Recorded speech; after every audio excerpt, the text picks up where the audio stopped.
All glories to His Divine Grace, Śrīla Bhaktisiddhānta Sarasvatī Goswami Maharaj, the paramahaṁsa, the supremely merciful, and the ultimate refuge for the lowly and fallen.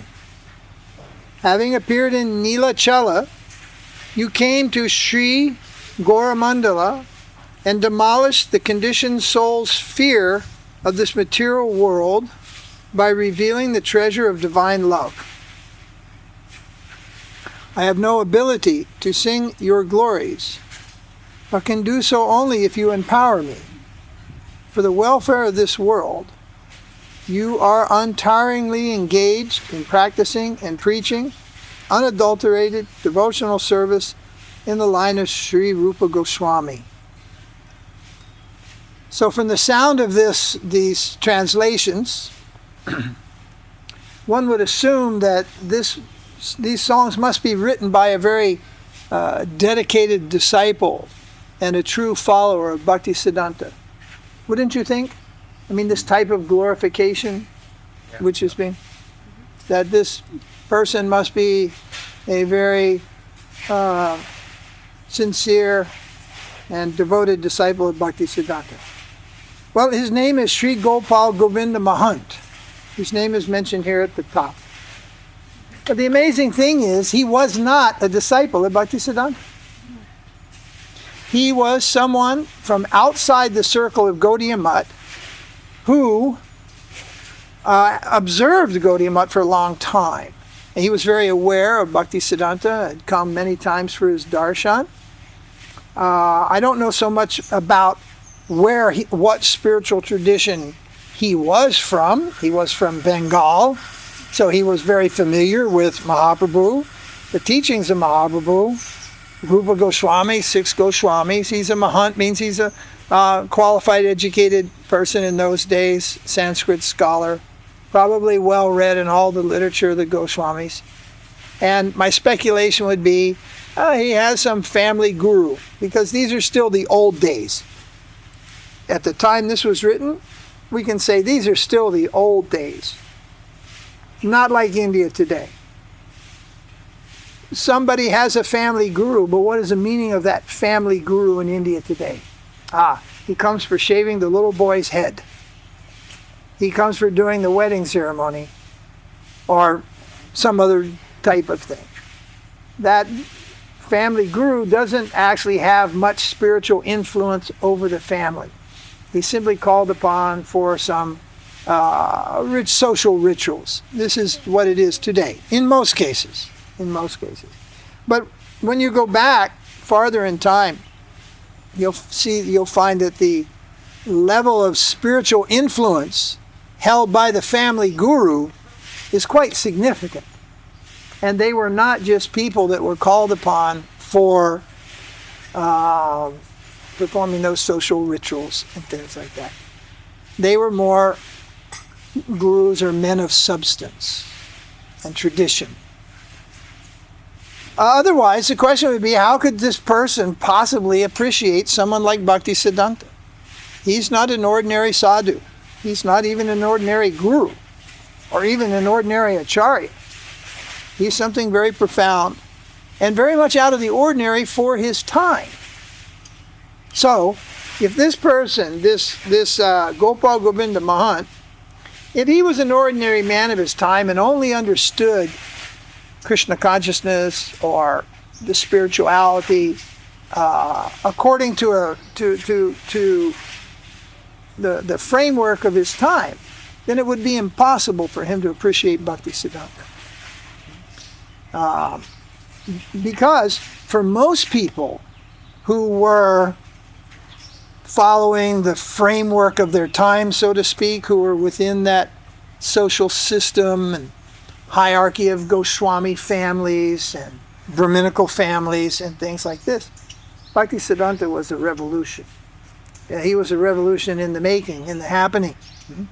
He was going against many established traditions that had evolved not due to the thrust or the value or the culture of the spiritual culture, but due to the creeping in of māyā. Then the strict casteism had developed, The Goswamis claim to be the only representatives of the 6 Goswamis. The Vamsas, the family lines, Nityananda Vams, Advaita Vams, saying, no, you have to take Diksha in our line because we are from the family of Advaitacharya, we're from the family of Nityananda. These were the things that were in practice. And Bhaktisiddhanta, he basically upset the apple cart. There's a saying in English, upset the apple cart, like they sell the fruits in the market on the wheels, right? So they do that in many countries, and we call that the apple cart. And someone comes and topples the apple cart, and the apples go all over. It's a big disturbance. So he upset the apple cart of the established status quo, we say. It means the established level of acceptability. And so for many people, Bhaktisiddhanta was objectionable. Means people took objection to that. For example, he gave Brahminical initiation to people who were not born in Brahmin families. So this is completely unacceptable in the caste system. In the caste system, only the Brahmins, they can get the mantras. Others cannot. Not only that, but if you go back a little farther, only the Brahmins are the people who can study or read the particularly things like Upanishads and Vedanta. Mahabharata and Ramayana, they were not so strict about that.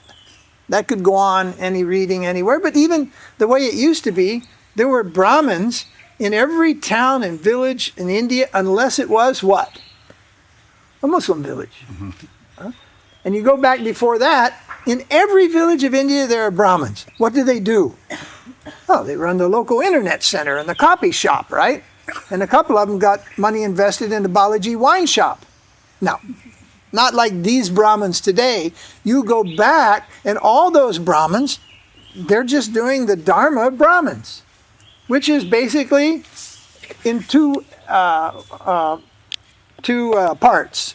One, the Brahmins that study the Shastra, what are they called? Patakas. Patakas. Yeah. That's Patakas. Yeah. And then the Brahmins that do the rituals, the homas. They're the Purohits. The Purohits. 2 types. That's it. That's what they did. If they got a job in an IT industry, they lost their caste. Brahmins cannot work a job. Understand? Brahmins do not work jobs in the ancient world. Their only job is the temple. Oh, right over, where is it? It's right over there. Yes, right over there. There's what we call I call Balaji Hill, Kaligata. Karigata. Karigata. There's a nice hill, very old temple on the top. Have you ever been up there? Who's been up there? Raise your hand. Okay, most all of us. If you haven't, you should go up there. Easy road, winds up, you get up there, and you try to find this ashram when you're up there, because you can see everything. And it's in a perfect line with Ranganath also. The Gopurams are just lined up. So when you're looking towards Ranganath, you can see the Ranganath Gopuram, and over to your left and back towards the hill, there's a sizable village. Once upon a time, everybody in that village was a Brahmin. At least there were so many, they used to tell me, everybody was a Brahmin, and what they did, all those Brahmins served that temple on that hill. A whole village to serve one temple. Now, it will be closed when you go there. A big lock on the door and closed. And the people that maintain it live in Bangalore and come down every once in a while. And one guy hikes up the hill and does something every day around noontime. But previously, they would hike up the hill at 3 in the morning and start the pujas. So there's no question about it. When you start looking at the Brahminical life and the spiritual life of India, it is in the last 100 years, it is completely flipped over. Almost the opposite of what it used to be, you see. So this is back in that time when these people were still there. And this gentleman, this Gopāla Govinda Mahanta, he had, as we can see, a very profound appreciation for Bhaktisiddhanta. And he composed these verses, you know exactly when? Sometime During the time or after? During the time, during the 30s. During the time, towards the last part of Bhaktisiddhanta's life, in the 30s, he composed these verses and he offered them, and they were very much appreciated by Bhaktisiddhanta, and especially they were appreciated by his disciples. But in effect, he was a man from outside the mission who was observing and appreciating. So I remember reading long back, I can't remember where, but it's in one of Srila Prabhupada's books. He makes the comment, and probably the comment is made by some previous acharyas also. But he makes the comment that one may not be able to engage in the Sankirtan movement of Lord Chaitanya. There may be situations where you cannot engage in the Sankirtan movement. But, he says, if one can appreciate those who are engaging in the Sankirtan movement, who are propagating Chaitanya Mahaprabhu's teaching, if one can appreciate, you understand this? Appreciate? If one can appreciate them for the true value of what is the Sankirtan movement, then that appreciation will qualify you to go back to Godhead. So it's not just one little straight line, guru, and you must be a disciple. Many things are included there. Unfortunately, some people become disciples and they can't appreciate. They cannot appreciate what God brothers, God sisters do. They're unable to appreciate even what their own guru does. And in the history of the world, there have always been these disciples who turn against the guru.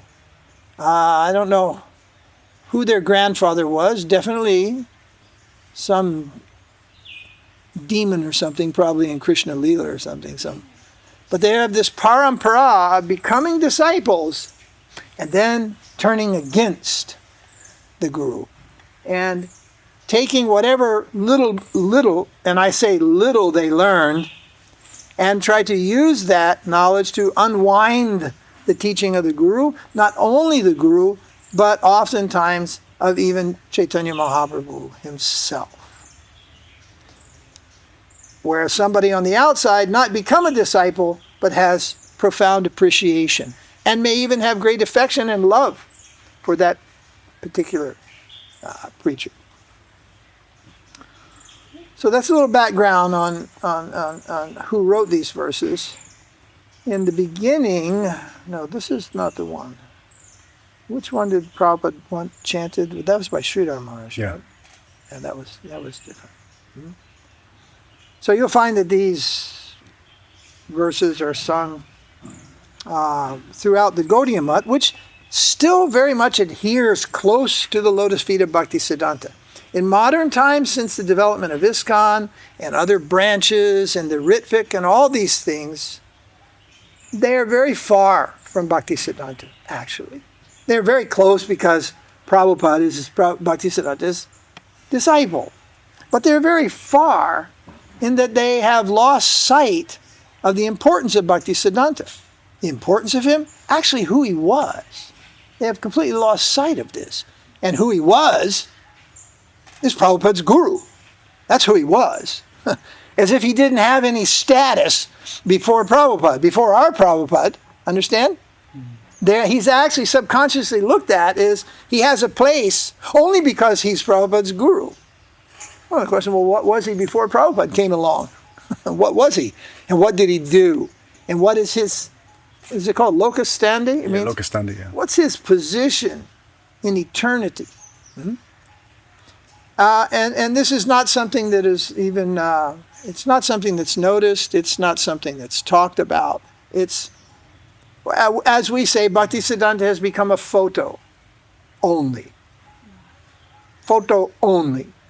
And everything is quoted from our Prabhupada. So this may be just a human nature, a human trend. Because in one sense, the most important guru is the one that Krishna sent to us. and the one we have. But of course there's, what do you say, there's qualification in that statement. But ideally, the most important guru is the one that Krishna sends to us and the ones that helps us the most. But everything is based on the previous gurus and bringing what they have taught forward.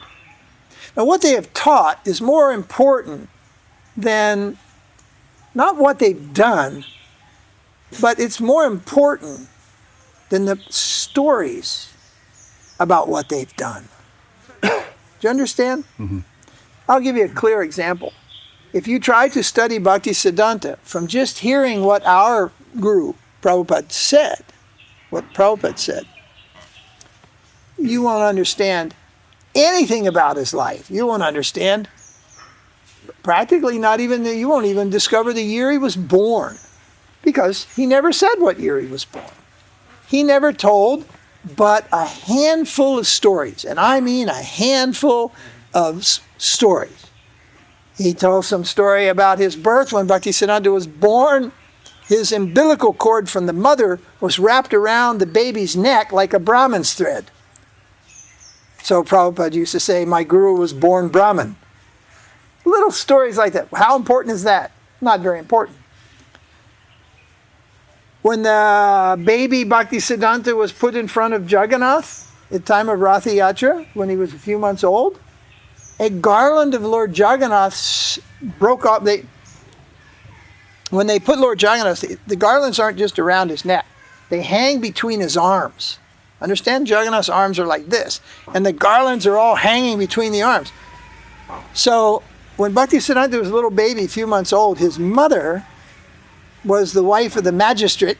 So she got special privileges.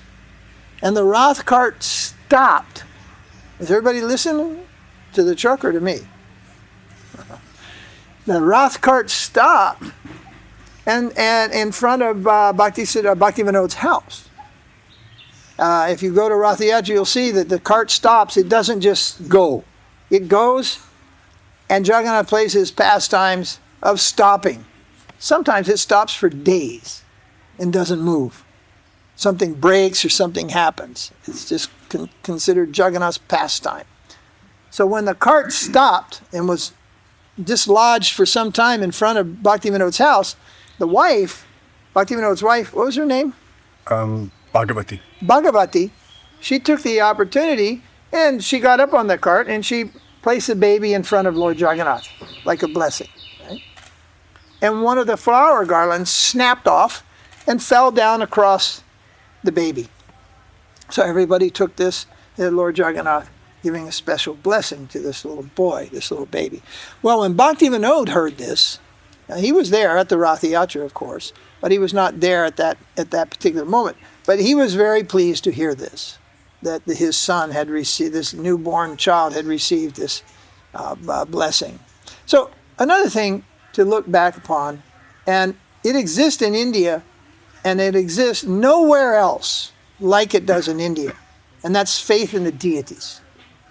We have Hare Krishna temples, ISKCON temples, Ritvik temples, Gaudiya Math temples. You got them all over the world now. And in none of those places do they have faith in the deity like is just commonly found in India. In India, there's a huge faith in the deity, even beyond what we see in the base of Sankirtan temples. And that's for two reasons. One is, faith in the deity is also, it extends all the way down to the most neophyte level. You can see a lot of beginners, very beginners, Hindu beginners. You'll see them at a temple, and they'll be intensely praying seeing the deity, intensely praying to God, right? Standing on your foot. They're oblivious to what's around them. Only they're seeing the God and praying the God and standing on your foot, right? Or they'll push you out of the way to get up there. They don't consider that you may be Krishna's dear devotee. So how are you going to push Krishna's devotee out in order to get in, right? But the beginners, they don't see the devotees. They don't see the only thing they see is God. And they have deep faith in God. But that deep faith continues And the paramahaṁsa, the self-realized devotees, they also know that the deity is none different than Krishna. Krishna is here directly. And then they have deep faith in the deity also. But they're not asking anything from the deity. They are, and if they do ask for anything, it's simply the opportunity to serve. They're not asking for anything. You may have heard me tell the story when I was a pujari at Prabhupada's temple in Nairobi. I was doing the artiks, and at 8:15 every morning there was an artik. And I would usually do that, and this Indian gentleman would come in almost every day. He wouldn't miss. He'd just be there, and I'd offer the deities, and I'd turn around. This man would be standing there, and I'd be ringing the bell. Well, one day the bell was broken. So I'm just doing the arti, but there's no noise. And although he was a Gujarati gentleman, I guess he thought because Krishna was in a foreigner's temple, maybe Krishna spoke English. So he wasn't offering any prayers to Krishna in his Gujarati language. He was speaking in English, and he was asking Krishna for an import license. Do you understand? An import license. He was a businessman in Nairobi, and he was asking Krishna for an import license. So this is quite common. You see Balaji. Saturday, everybody goes to Balaji. 1,000 people come to Balaji.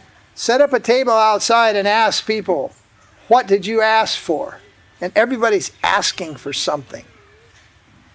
And nobody's asking for the opportunity to do service. It's more like a good luck thing, you know. Or people just don't know. Oh, nothing. You see this one. You know, they go in front of the deity and they spin around in a circle. I am a fool. This means I'm a fool, right? And pretty much, yeah. So that is, they're acting like fool, doing like fool, and Krishna is laughing, seeing their foolishness, right? So that's innocent. But really, is that the only level that it should be? Should it even go farther? So what happens is, it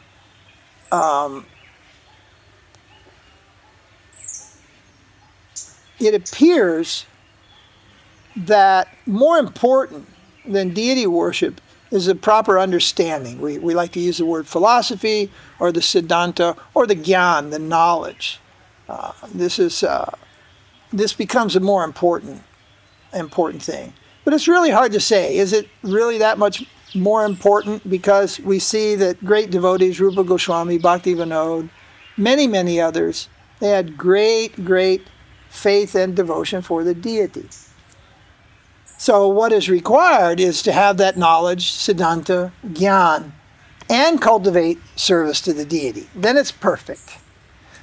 But the beginner, the neophyte, the Hindu, he doesn't do that. He doesn't have any knowledge. He just believes in the deity. Understand? So Bhakti Vinod, and of course Bhakti Vinod is very well or very advanced in the philosophy of kṛṣṇa-bhakti, but simultaneously he had great faith in the deity of Jagannātha. In the last part of his life, he only would take food that was offered to Jagannātha. I mean, he lived as a magistrate. He moved about, so that's not possible in the day-to-day life. He's going here, there. He had a very elaborate career.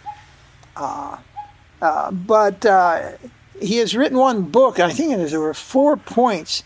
12 points. It's 12? Yeah. Swanima Dashakam is called. It's one of his last books. Oh, that's right. Yeah. Right, Swami Dashakam. Yeah, it's a small pamphlet, like a pamphlet. Yeah. Yeah, we have a copy of that? Yeah. Yeah, I read it years ago.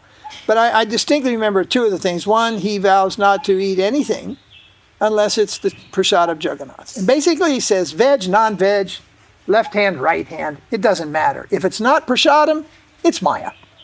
It's just how deep you're in the māyā. You're eating tomatoes, you're in this deep. You're eating beef, well, you're in this deep. But it's māyā, it's still māyā.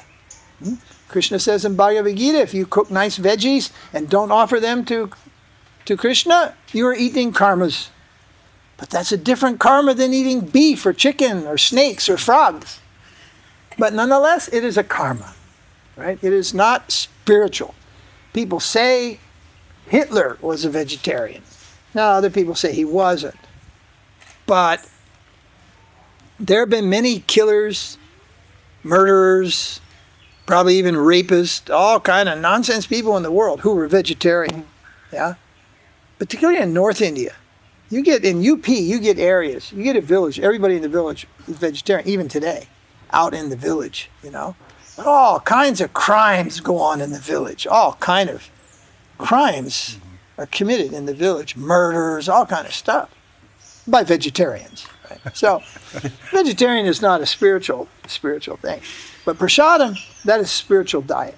So he makes this point, veg, non-veg, whatever, that doesn't matter. I only want Krishna prasadam, Jagannātha prasadam. Another point I remember from there is he vows only to wear clothes that are the remnants of Jagannath. Now that doesn't mean all fancy silk shawls like you get Krishna's dress and now you've got this like super dress with peacocks on it. Now, apparently there are some simple cloths that are offered to Jagannath and Puri also. Just simple meter of cloth. Kind of like in South India, you'll see that Viṣṇu is just wrapped in a white sari, right? White like a white dhoti. Understand? Yeah. Well, like that, he'll only wear that cloth. He won't wear. And that's somehow carried in to our Prabhupada's movement in the 1960s and up to the mid-1970s. And it used to be in every temple, when we bought the cloth to make dhotis and saris, it would first be offered to Jagannath in the temple, or it would be offered to Krishna if it was Radha Krishna temple. And then the cloth would be cut up and given to devotees. So that originally comes, as far as I know, from, well, I think it's a practice that was around a lot in old India. Just see. Open the hundi box. We have a hundi box? Yeah. Not today, on Sundays. On Sunday. Open the hundi box and what's in there? Well, over 50% of the notes that are in there are broken. They're already... Then you get a broken note. What do you have to do with a broken note? You have to go to the Reserve Bank of India and cash it. All right, give it to Bhagavan, get some punyas, right? All the broken notes go in there. Every once in a while, there's a clean 100 or 500 or 1,000 rupee note. But when they open the, what they call bandaris? Yeah. In Padmanabh Temple in Trivandrum, from hundreds of years ago, there are the offerings that people used to give. Gold, silver, gems, just all manner of the highest quality of wealth. And I noticed in one of the pictures, there was just a pile, and you couldn't tell how many, but of little raindrops of gold, like drops of gold. Different sizes, but they're all very small, just like a drop. Like if you were melting gold and one drop falls off and gets hard. It's kind of rounded and flat on one side. There was just hundreds or even thousands of these. So I told Giri, I bet you those drops of gold that look like little drops of water were for bathing the deity sometimes. Just bathe, pour the gold on the deity, the little drops like water drops. Now we think it's amazing if we can get together a coconut and a few fruit juices for Abhishek. As they're bathing with gold. And they're offering these things and they're accumulating these things. But nowadays, people will just give the torn notes. When I was in Prabhupada's temple in Chicago, there was a big Indian community there. And we get a lot of donations of equipments and machineries, like Xerox copy machines, or somebody would come and donate like a intercom phone system.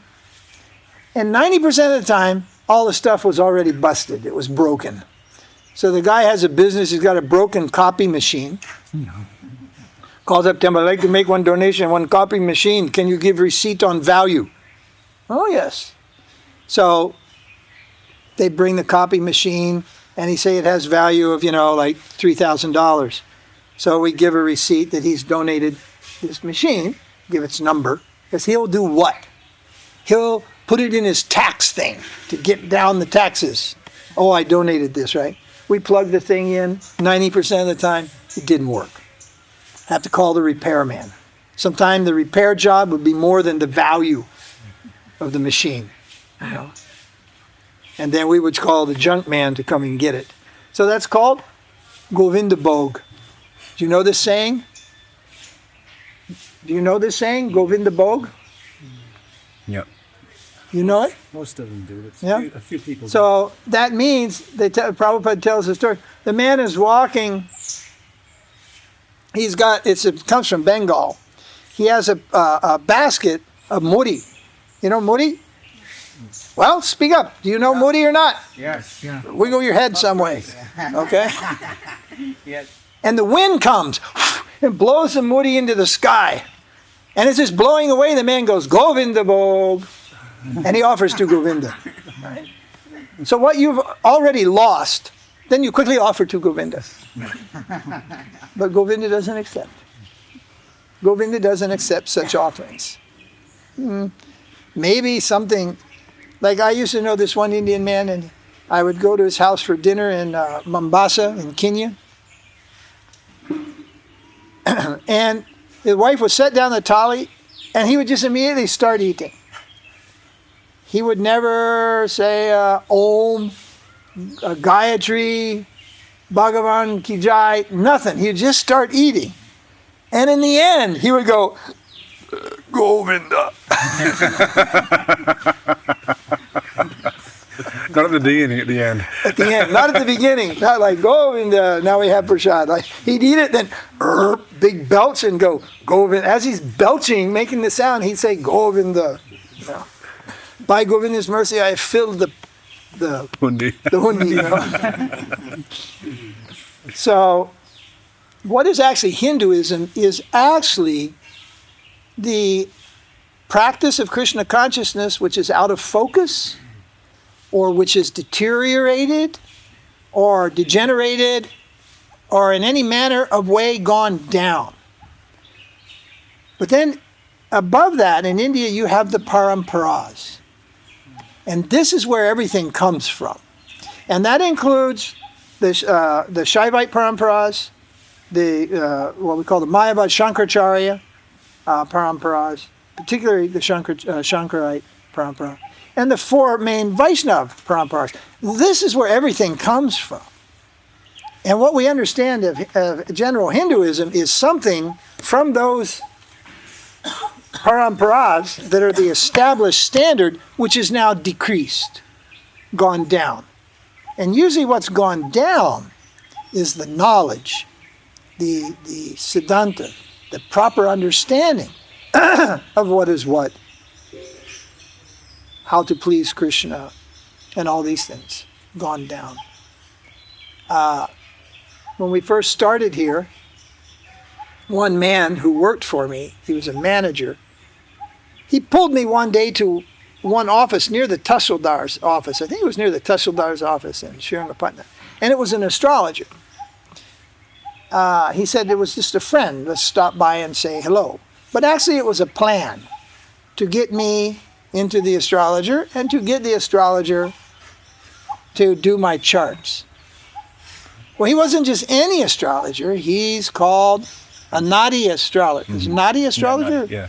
That means where they take the leaf, the palm leaf, and they get some information from you, and then they find you in the book from a previous life. There's some sutras, and they can interpret that. You want to get that real quick? Oh, You don't know where that is? No. It's in the locker. And the secretary is writing everything down. And suddenly I'm in the middle of an astrological Court case. a reading, which turns into a court case. And all of a sudden, he's got me in front of the gods.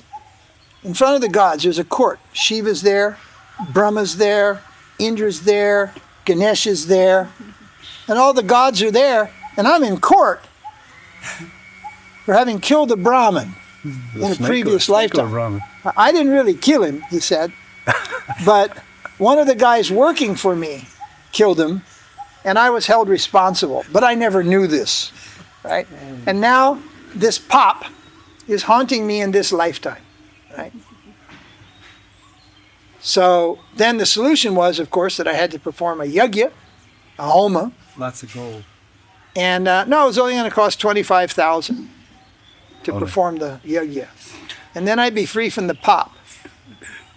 So I was like, okay, two can play this game. So I said, wonderful, this sounds good. I wondered what my problem was. Now you revealed my problem. This is very good. But I just want to check with my guru in Bengal. So I'll call him on the phone, and you can come day after tomorrow. So then they came here day after tomorrow, the next day. And I said, yes, I called my guru, and he said, yes, what you said is exactly true. My guru knows this for a long time, that I'm suffering this mahapap. And my guru has just been waiting to tell me, but now you have revealed it. But my guru says, what I need to do is plant 100 tulasīs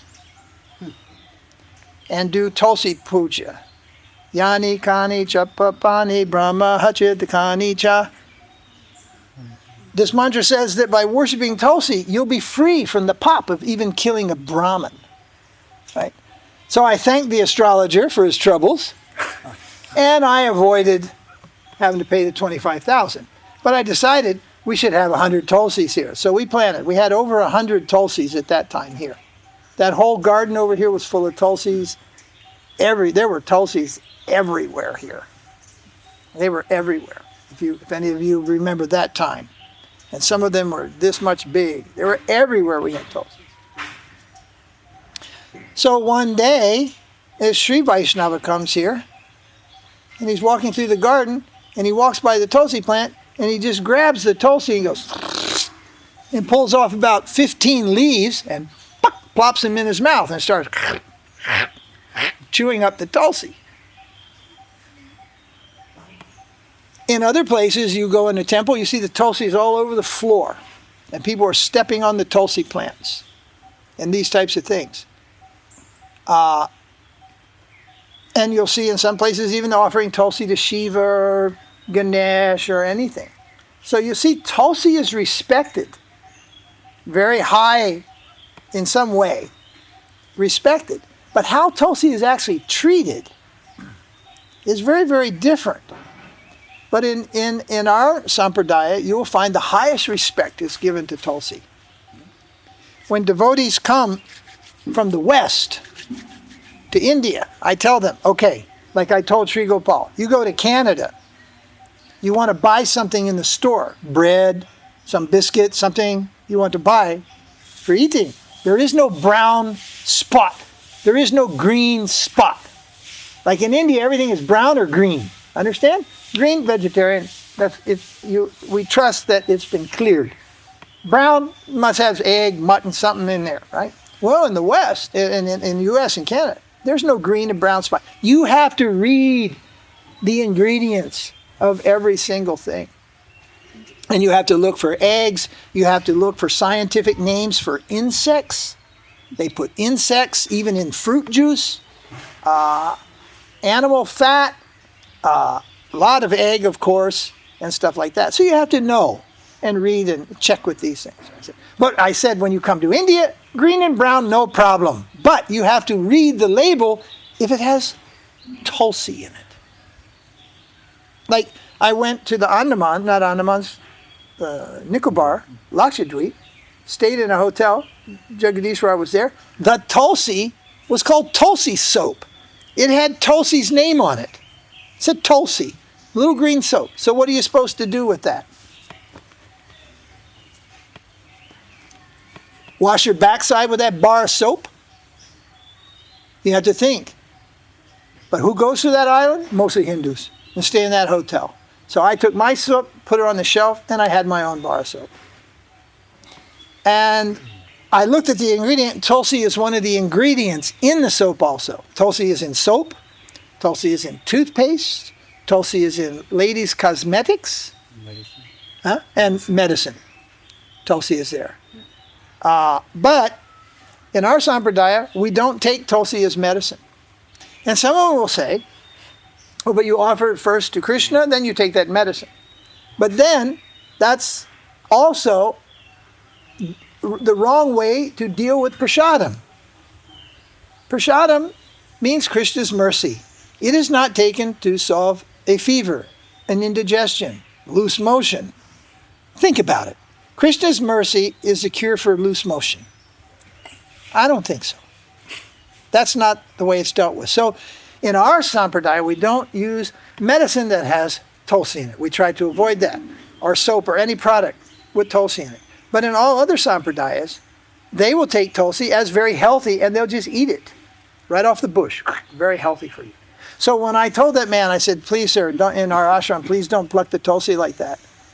And then he made some inquiry and I said, no, we only offer Tulsi to Krishna. Yes, I know Ayurveda, Tulsi has great medicinal value. It's really good for you. But we see Tulsi in her purest spiritual dimension, which has nothing to do with medicine, health. And we worship Tulsi on that highest level. He said, oh sir, I'm sorry, I didn't know. Now I understand. You are pure Vaiṣṇavas. So I was surprised that he could digest the whole thing and say, oh, okay. He was a learned guy. He said, oh, okay, you're following pure Vaishnavism. And that's true. And pure Vaishnavism regards Tulsi in her highest spiritual position, not in her lower, powerful medical condition or position. So when you start to analyze, you can go through many things in sampradayas, and in general they're good in the four sampradayas. But you will see the perfection of the four sampradayas in the sampradaya of Chaitanya Mahaprabhu. Now, if I was born in Bengal, you could say, well, that's your biased opinion. It's natural to believe in where you're born, your family, your caste. That's totally natural. But I'm not born there. So why don't I say that China is best, that Buddha is best, or anything like that? Because by analysis, it's quite obvious that it's not. So although Chaitanya Mahaprabhu appeared in Bengal, it is not a Bengali sampradaya. It's where it started. We say Gaudiya sampradaya. But Gaudiya means Gaudadesh, that means Bengal. It's just like saying a Bengali sampradaya. But if you say Chaitanya sampradaya, you avoid that state designation. Do you understand? Because someone's from Rajasthan. Why I should be Bengali sampradaya? I'm from Rajasthan. Someone else saying, I'm Gujarati. I'll stick with, Jalaram. Because what? Jalaram's from Gujarat. And Kanakadas is from South India. And you have these regional preferences, you see. But Chaitanya Mahaprabhu transcends all these things.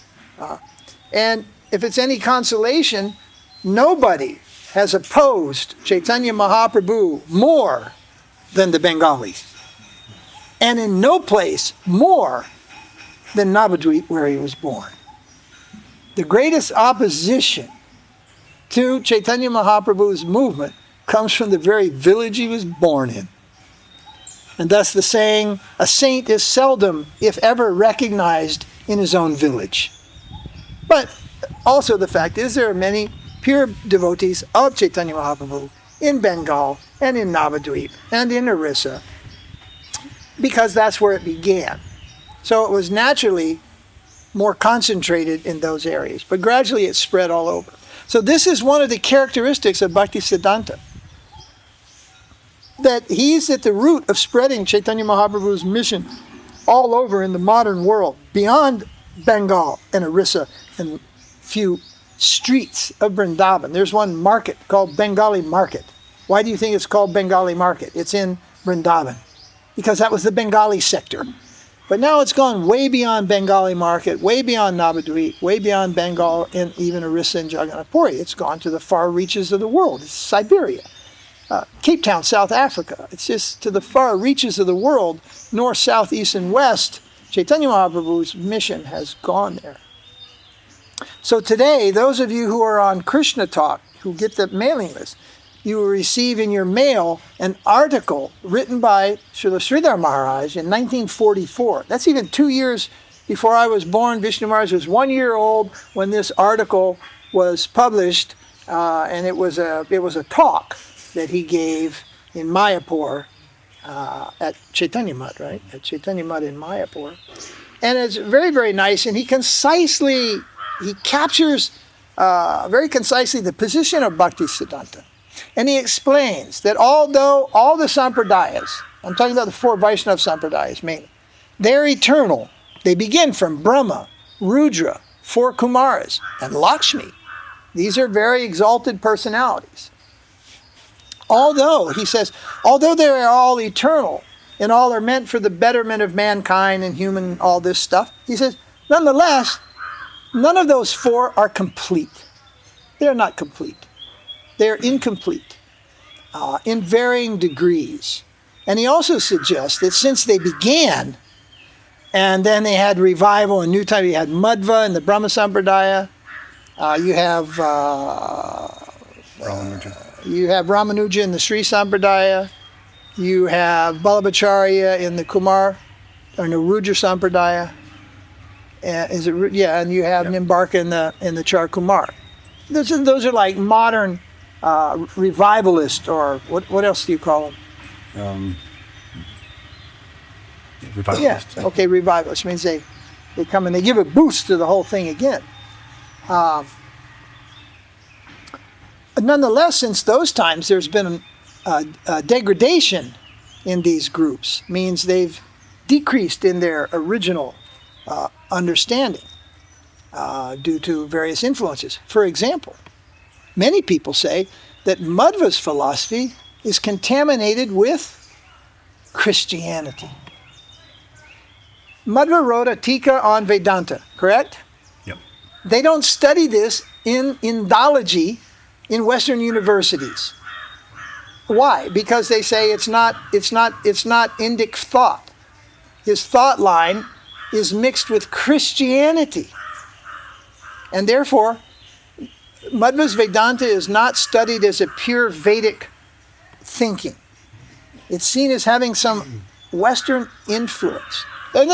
This is not what I say. This is what the scholars in the West do. They don't study. They study Ramanuja, they study Shankaracharya, and they study Baladev, others that are considered more Vedic, but Madhva doesn't get studied. And the reason they quote is because they feel he has some Christian ideologies mixed. Well, if you look at the history where he lives and where the Christians first came to India, it's like, interesting. Because that's where they first came. They came between Udupi and central and Cochin. And they came all in this area first. So maybe it is. Maybe he was influenced by that. But irrespective of that, Sridhar Maharaj is saying that all these acharyas, although great devotees of the Lord, and their paramparas are eternal, they start in a very high position, still they are not complete. And then he says that Bhaktisiddhanta has amalgamated all these together, and under the teaching of Chaitanya Mahaprabhu, he has brought the sampradayas to their fullest and most complete understanding. Of course, none of the sampradayas will say that. A Sri Vaiṣṇava will go, that's not possible. A Madhva will probably chase you with a club to bang your head if you say that. You see? But it can be proven. And mainly it is proven not by how much one wrote and all these things. It's proven through Shastra and the study primarily of rasa. Rasa. Through the study of rasa. For example, almost all sampradayas say Brahma Viṣṇu, not Brahma Viṣṇu, Shiva, Dasa Avatar, Krishna, everything, same. There's no gradation. This is simply Viṣṇu-avatar, Narasiṅgha-avatar, all same. But Bhaktisiddhanta, Chaitanya Mahaprabhu doesn't accept that. So how you can prove it? One came first, then Rama came before Krishna. You know? It's not in a cycle which one is older, which one came first. and such things. Ultimately, it has to be studied up to the point of rasa, the relation. And some avatars, for example, Varaha.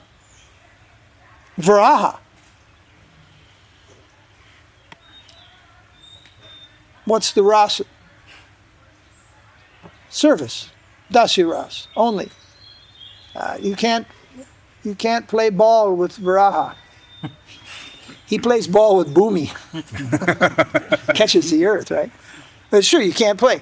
But who can you play stickball with? What's that game called in India? Not cricket, the original. On the ball of the Gilli-danda. Yeah, you can play that with Krishna, not with Varaha. What do you play with Lord Nrsimhadev? Nothing. Run for shelter.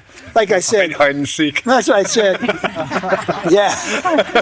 Like you could hide. In the West, Nrsimhadev is very, very popular with devotees. But a lot of times it's just that. It's just like a popularity, right? And they really like Ugra Narasiṁha. Ugra Narasiṁha. They only want to have a picture or a tattoo or a locket of Ugra Narasiṁha. And Nrsimhadev just ripping Hiranyakashipu with all his arms and just guts flying everywhere and blood and just, they want to see that. But the fact is, if they saw Ugra Narasiṁha in real life, they would probably urinate themselves out of fear. Even Brahma and the demigods were hiding in the clouds when Ugra Narasiṁha appeared. And only Prahlad and the innocence of a child and his purity as a soul could be put forward, and all the demigods were hiding behind. So unless you're up there with the level of Prahlad, which could be questionable, then probably it's safe to say if you actually saw Lord Nrsimhadev in Ugra mood, you would run.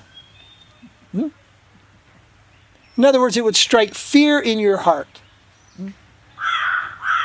In South India, nobody wants to have Ugra Narasiṁha photo in their house. They want Yoga Narasiṁha, they want Lakshmi Narasiṁha. And it's all got to do not so much with the purity of the ability to appreciate Ugra Narasiṁha, but Ugra Narasiṁha will destroy everything. They say if you have Ugra Narasiṁha, your marriage will be destroyed, children's education will be destroyed, your business will be destroyed, because he's destroying.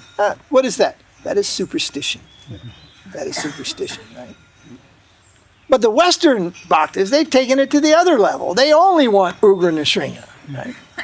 But what is their what is our qualification to Ugra Narasiṁha means angry. You know, just like if you heard me shouting in my room, shouting or something, and you were going to come there and ask me a question, you might think, where am I just shouting? Maybe I'll ask tomorrow.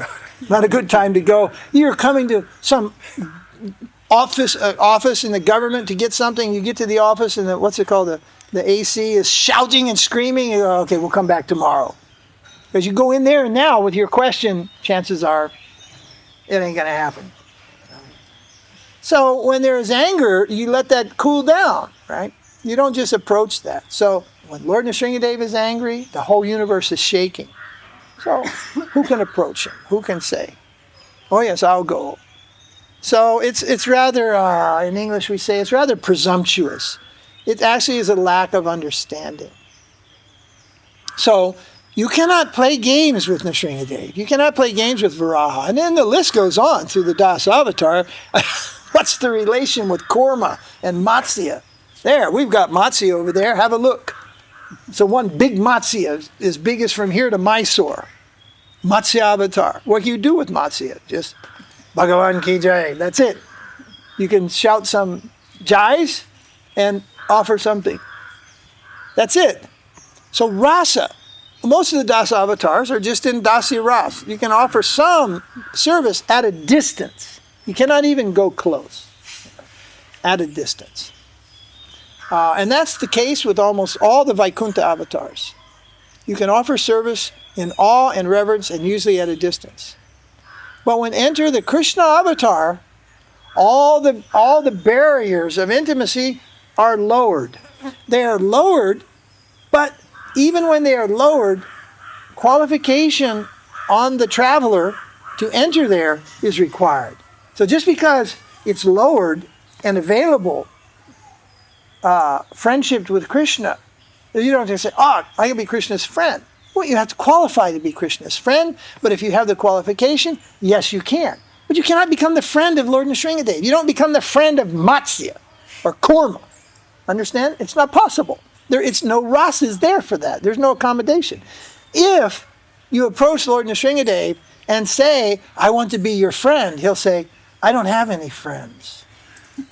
I think you should go to Krishna. He has many friends. So Viṣṇu-avatāras don't have friends. They only have obedient servants in awe and reverence. That doesn't mean we don't worship Narasiṅgha or we won't worship Varaha. As Sri Rama says, we're not atheists. We worship all the bona fide incarnations of God. But we are not going to accept when someone says all same. They're not all the same. So why people are saying all same? Because they're not thinking. They're not even reading anymore. I gave my Bhagavad Gita to one young, 28-year-old Indian guy and a friend of ours in the Mulki, what's his name? Tushar, born in a Hindu family, not a Brahmin family, a Hindu family. He'd heard about Bhagavad Gita, almost 30 years old, but he never had one. Never held one in his hand. I was like, where'd you go to school? England? How's that possible? You grow up in India, you go to school, you're 30 years old, you're a Hindu, you never had the Bhagavad Gita in your hand. And it's just like, I can't believe it. But that's what's going. Go to a house, ask somebody, do you have Mahabharata? Do you have any Mahabharata? Oh yes, we have Mahabharata. They'll bring one. It's wrapped in paper. It's wrapped in cloth. It's got chandan and a few things on it. Then when they open it up, it may be a very, very old one or very, very, very more, like 30, 40-year-old one book. And when you open the book, the pages go. It's like opening if you don't open that go-down door for 10 years, when you open it, it goes, it squeaks, And that's the condition of most of the books. And you ask, who put that chandan on there? Oh, it was my grandfather before he passed away, long back. They're not even putting chandan anymore. In fact, if the books are very old, they're selling them in the antique book market in India. And who's buying them? The Europeans. They're buying, for years, we're just buying all the ancient books of India, just going out. Then India realized, whoa, stop. And now you can't do that. But you'll see in this, in the library, in the glass case, there's some old ones from Tamil Nadu, handwritten old scriptures in Tamil. I bought them at an antique shop. They have no value for people anymore. And the younger generation, they're not reading, they're not understanding, they're following some level of tradition. So, and that's the easiest way. Everything's same. And people have to say, Islam, Hindu, Christian, all same. That's Hinduism. You ask Christian, is Hindu and Muslim same? No. Kill the Hindus, kill the Muslims. They'll not say it's same. Hindus all same. It's all same. What is same? Their prophet is saying, break the idol. Our prophet is saying, worship the idol. Means the deity. What do you mean same? Oh, this is just an out-and-out lie. Like someone said, oh, Islam is peace-loving religion. It's just like, then you didn't do any world history, that's for sure. It is not peace-loving. It is carried on the end of a sword throughout history. But they learned to do that from the Christian. So what do you mean it's all same? But now everybody wants to control us. They want to make consumers out of us. Consumer means brainless idiots who eat like pigs. That's it. That's all modern education is for. To make you a brainless idiot and learn you to eat like a pig. Just watch it on the great picture, right? You make 75,000, 1 lakh in IT. What do you do with it? What do you do with that money? Well, if you're smart, you invest it in land and house and some fixed deposits. But go to the shopping malls every Sunday now and just see. People are just buying all manner of gadgets and gidgets and just useless things that that you don't even need. Understand? Their plan is to make India, all 1.2 billion people, consumers. Consumers just eat and buy, like in Tokyo. And everything you buy, it will be obsolete within 3 years. Oh, you're having that phone, that's old model. Oh, that one, that's what is that, iPhone G3? Oh, that's old one. You know, it's like, this thing just gets going. What shirt, what shoe. Every time I go to buy glasses, they're different. Years ago, I had a glass that I liked, but that's not cool anymore. So the guy tells me, oh, that one's Swami, not in fashion. I told him, I don't care about fashion. I want a good glass. That was a good one. Oh, I'm sorry, sir. It's not available, not in fashion. Watch, they change. Why do you have to change the shape of glasses every year or twice a year? What's the point? The point is somebody makes money off those changes and makes you think that you're socially uncool unless you keep up with all these changes. That's called consumerism. In my mind, a consumer is a pig who is chained pig, and there's a conveyor belt going into his mouth, and all manner of garbage is put on the conveyor belt, and it just goes into his mouth. That's my mental image of a consumer. So Vaishnavas, we are not consumers.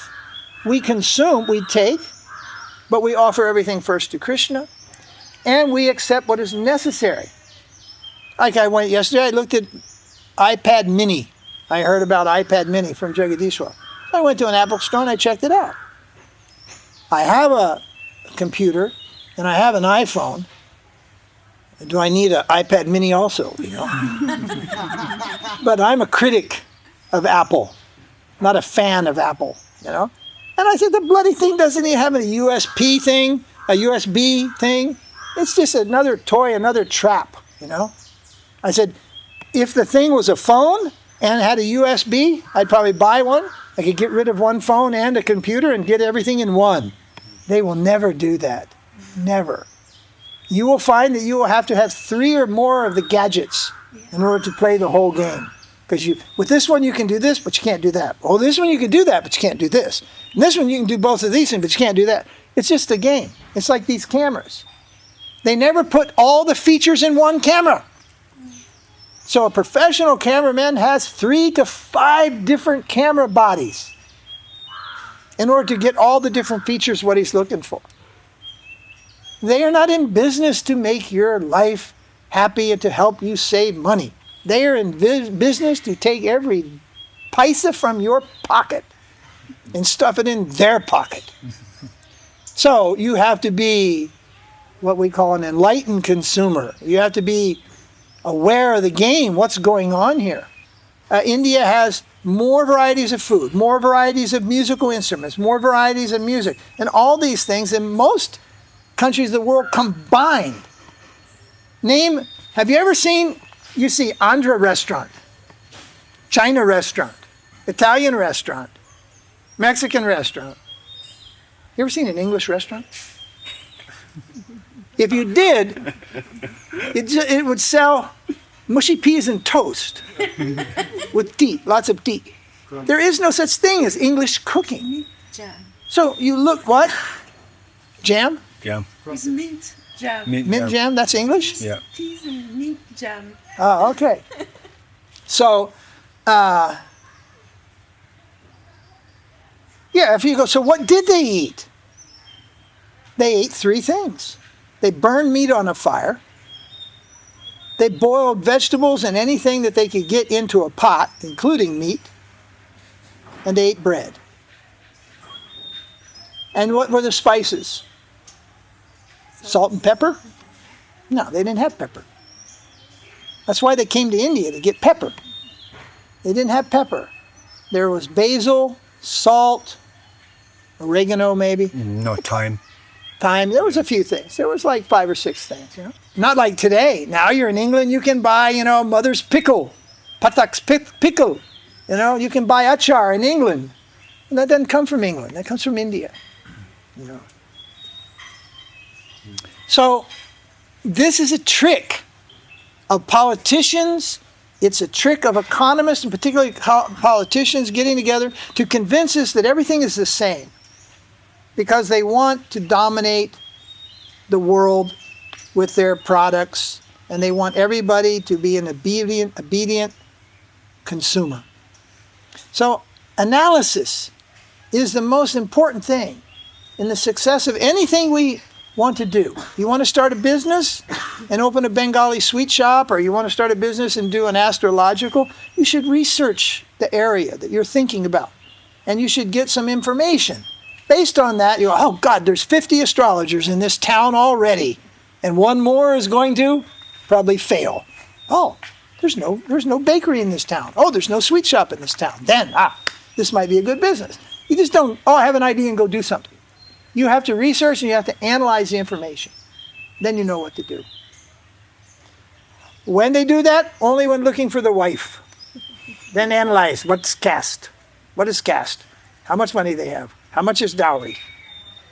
Understand? They analyze. Everyone analyzes for that. Okay? I'm not saying that's bad, but that's one place people kind of analyze a little bit. Marriage. And after that, everything's same. Nothing is the same. Everything is different. Everywhere you go in the world. There are different gradations of people, different gradations of culture, different gradations of music, and all these things. So when you come to the higher level, gradation doesn't stop. It also exists there, you see. And if you study all the sampradāyas, you will see that the gift of Chaitanya Mahāprabhu is the crown, the crest jewel of the sampradāyas. And everything from the other sampradāyas is included, but then it's taken to the fifth level. And generally we don't say a fifth sampradāya, but we do say prema pumartha mahan. The fifth goal of life is presented and available in the teachings of Chaitanya Mahaprabhu and no other sampradāya. What is that? Prema pumartha mahan, fifth goal of life. Pure love of Krishna. Love of Krishna, love of Godhead, is the fifth goal of life. So, in one sense, it's a completely different sampradāya. Chaitanya Mahaprabhu, Chaitanya Sampradāya is different. It's completely different in that it has everything that the others have, but it also has that which none of the other sampradāyas have. And Bhaktisiddhanta, the son of Bhaktivinoda Thakur, he brought this to the modern world. And he brought it in force and in mass. If you study the history of his life and what he did, it's just absolutely amazing what he was able to achieve in a few short years of his life in India, establishing temples, printing books, all these different types of things, which are the activities of an ashram and a temple and what. That he was able to do them in such a grand way it's just absolutely amazing. So he's certainly no ordinary personality. So there is in Padma Purana, we're all familiar with the name Padma Purana, there is a verse. Gary, please tell us. Utkale Purushottamat. Utkale Purushottamat. Purushottamat. And this particular verse in Padma Purana says that in the Kali Yuga, there will be a great Acharya, and he will appear in Jagannath Puri. But let's back up a minute. It says that he will amalgamate. Amalgamate means join together the four teachings of the four sampradāyas. But he will carry it to one more level. So there have been many people tried to claim this, Don't anybody be offended here, but Ramakrishna was one of them. He tried to claim this. Yogananda tried to claim something like this. They all tried to claim some superiority over all that had previously existed. But this Padma Purana verse says that that person will be born in Jagannath Puri, which is also known as Utkal Purushottam as well. Purushottam Kshetra. He'll be born there. Where was Bhaktisiddhanta born? 1874. He was born on the street of Jagannath's Rath cart, within eye distance of Jagannātha Temple. And he fulfilled this prophecy of this verse. This verse says, will be born. So it's a prediction, the Padma Purana. And he fulfills this. And if you're ever in Mayapur and you can visit the Samadhi of Bhaktisiddhanta, it's a beautiful shrine surrounded by rose gardens. It's a very, very tranquil place, very surcharged, very beautiful place. And when you see the deity of Bhaktisiddhanta, you look on the wall behind him, and this sloka from the Padma Purana is written on the wall. But nowadays, in modern Vaishnavism, following Chaitanya Mahaprabhu, in the line of Bhaktisiddhanta, what I just told you is only known to a fraction of people. Because everyone is so preoccupied with the present, they're losing sight of the value of the past and who did what to bring us to this particular point. Like, we have Chaitanya Charitamrita. We have 2 copies in here. I'm getting ready to buy another copy from the people who are from the BBT, who is printing that book, and it's available everywhere. But there was a time when Bhaktivinoda, he looked around for 10 years. He couldn't find one copy of Chaitanya Charitamrita. Not even one copy. It was all but gone. Just like there are Puranas. Not Puranas. Is it Puranas? No. Upanishads. Upanishads. And so they're mentioned somewhere, but they don't exist anymore. The book is mentioned over here, but the book doesn't exist anywhere. They're gone. When we speak about the Vedas, we only have a fraction of the Vedas. A fraction. And that's not like a 75% fraction. No, a small fraction of the Vedic literature. 6%. 6%, is that what people say? That's all we have. There used to be another 94%. It's gone. Disappeared. So many things we, just like the modern kids, they just think that these little recording machines have always been here. Even the watches. You think, what kind of watch is that? What kind of watch you have? Pardon. Which one? What? Samsung.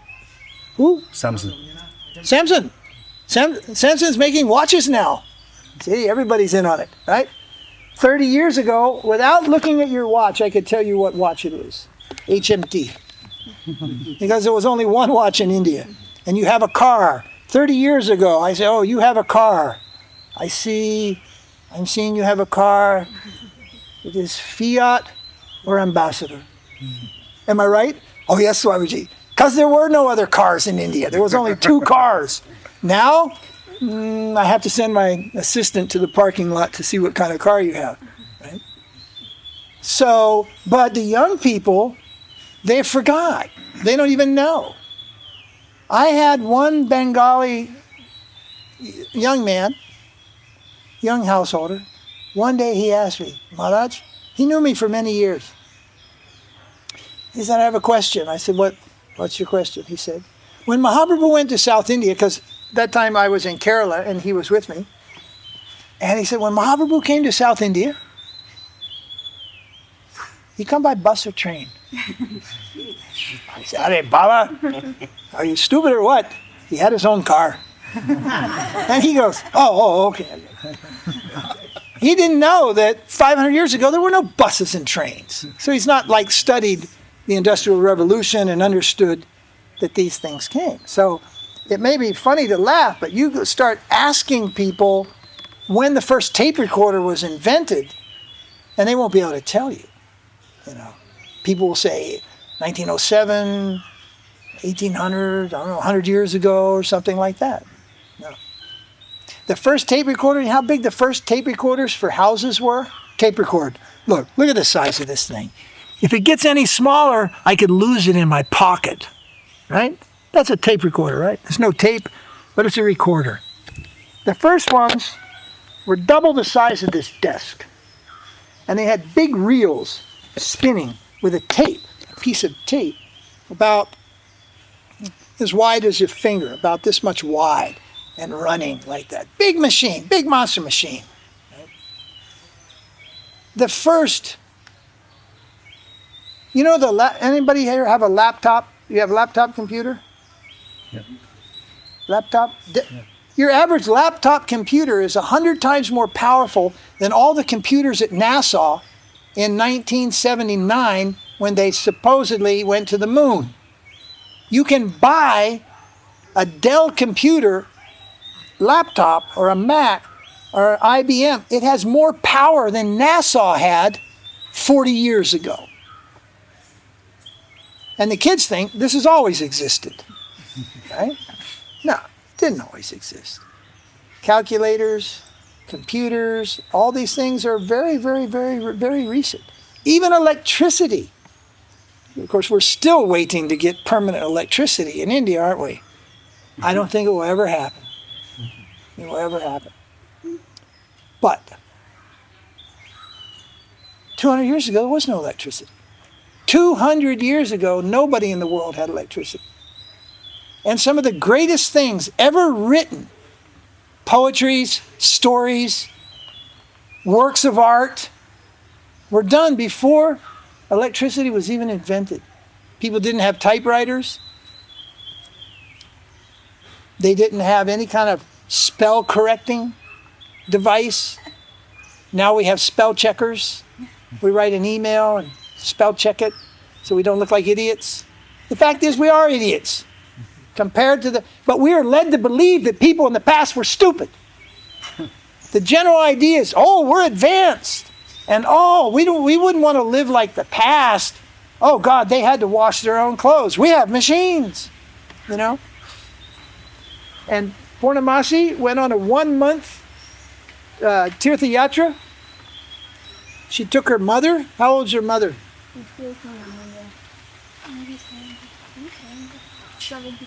75. Okay, 1 month they were riding the trains and buses all around. They went to Badrinath, Kedarnath, Gangotri. They went all these places, Himalayas. They went everywhere. So to Kedarnath, it's 14 kilometers walk. From where you stop the bus, you walk to Kedarnath, there's 14 kilometers uphill. You are already at almost 10,000 feet elevation. Breath gets short. All the modern ladies had to ride donkeys and horses, and grandma at 85, she walked up and she walked back. Because she didn't have a luxurious life of a car for everything you want to do and go, a machine to do everything you want to do, turn on the mixing machine. This was the mixing machine, right? This was the mixing machine. And basically, at 75, she's stronger than the younger ladies. So that's what's also happening. The other day, I'm in Bangalore and I'm looking at the people, and it's true everywhere. And you're going, God, everybody's weak. Everybody's weak. All the men got big bellies. At 30, 35, they're already big bellies. If you ask them lift some weight or do something, oh, I can't do that, you know. All tired. And you see these guys that do the work in the field, there's no fat on them. They don't have any fat, right? They're probably not going to, of course, they have other bad habits. They're smoking, eating, drinking, everything. So they will die early. But if they worked and didn't drink, didn't smoke, and didn't eat non-veg, most of them would live closer to 100 years old. Because the work makes you strong. Unless you overwork, then the work will kill you also, right? But now, I have this one documentary, it's about health. And your worst enemy for your health, there's 4 of them here right now.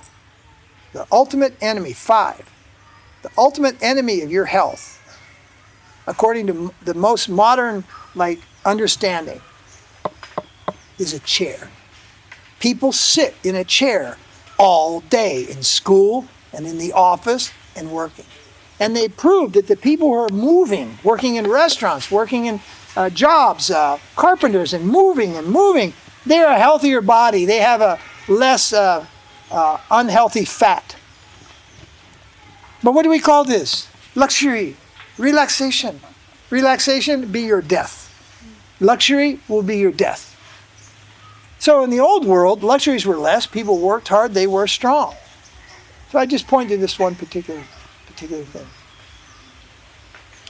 So when we look at ourselves in spiritual life, we are only where we are. We only have whatever we have due to the sacrifice of others who came before us. And that is also true to everything. You have in India, but only because you had freedom fighters, only because people fought against the British. And you had people who fought, like, Shivaji, who fought against the Mughals. And these people. You have your freedom because someone fought for it. Because they had to fight somebody who wants to take away your freedom or who wants to not give you your freedom. But now people they're forgetting. Barely they know something about Gandhiji. Barely even. So, but as they say in Old England, the game's afoot. People are still after your freedoms. They're still after your mind. Now the war is for your mind, for your ideas. The idea you have about life, what is valuable, what is not valuable. The propaganda machine. And if you don't protect yourself, you'll fall into that and you'll be categorized as a consumer. Or in Germany, they call a citizen a unit of revenue. Not a citizen, a unit of revenue. And then look up about euthanasia. What is that philosophy and where does that get involved in the life? It's not to prolong long life, it's to minimize the length of life. That as soon as you stop producing for the economy, you no longer have any value. Put you to sleep like an old dog. It's called euthanasia. So, from the material field and again back in the spiritual field, we cannot just go ahead like just looking in the front. We have to look in the back. How did we get here? Who brought us to this position? And what did they present? And it's necessary to develop some appreciation for that. So when this article, those of you who get this article, you read this article by Śrīla Sridhar Maharaj, and you read it a couple of times, and it was spoken before any of us here except Viṣṇu Maharaj were born. He was 1 year old. This article is written, it's printed in a newspaper in India called the Nadia Prakash. There used to be in Bengal in those days a Krishna conscious newspaper, daily newspaper, right? What news? Do you read the newspaper? I don't read it, but I can tell you what's in it. This politician, this person raped, this person died, this crash, this, that, who's dead, and a few wedding announcements. That's it. Oh, what's on in the talkies? And cricket. Cricket scores, Almost forgot cricket. That's it, And you read it tomorrow, it's the same thing. Just a different guy died.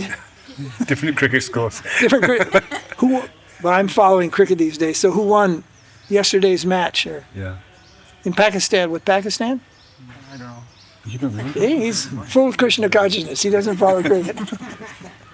But our devotee Shamakund, he'll know. He follows everything of cricket, right?